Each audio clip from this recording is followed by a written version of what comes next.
টাঙ্গাইলের মধুপুরে কুড়াগাছা ইউনিয়ন বিএনপির আয়োজনে জনসভা অনুষ্ঠিত হয়েছে।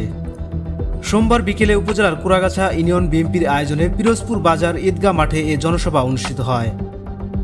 কুড়াগাছা ইউনিয়ন বিএনপির সভাপতি মোহাম্মদ ওবায়দুল্লাহ এর সভাপতিত্বে প্রধান অতিথি হিসেবে বক্তব্য রাখেন বিএনপির জাতীয় নির্বাহী কমিটির সদস্য ও মধুপুর ধনবাড়ী আসনের সংসদ নির্বাচনে মনোনয়ন প্রত্যাশী আলহাজ ফকির মাহবুব আনম স্বপন।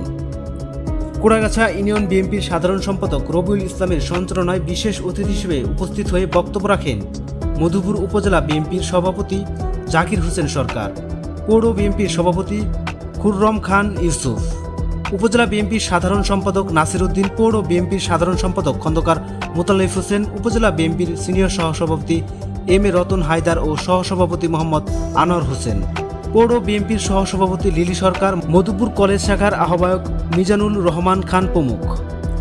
এ সময় জনসভায় বিভিন্ন ইউনিয়ন থেকে আগত বিএনপির বিভিন্ন অঙ্গ ও সহযোগী সংগঠনের নেতাকর্মীদের পদচারণায় সভাস্থল কানায় কানায় পরিপূর্ণ হয়ে যায়।